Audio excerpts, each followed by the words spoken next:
বললাম বললাম পিছনে আসো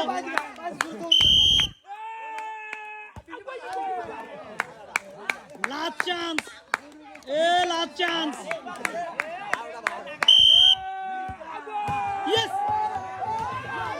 Yes!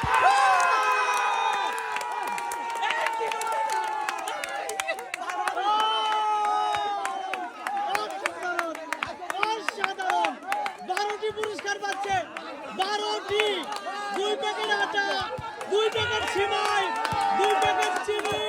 2 প্যাকেট লবণ 2 বোতল সয়াবিন তেল সাথে আছে 2 প্যাকেট বিস্কিট তালি হবে সবাই জন্য তালি দিবেন অসাধারণ এরই নাম ভাগ্য তালি হবে সবার জন্য তালি দিবেন অসাধারণ আজকে যা দেখা যায় কেমন লাগছে তোমার আলহামদুলিল্লাহ ভাই খুব ভালো লাগলো খুশি ওকে বলে ভালো আছি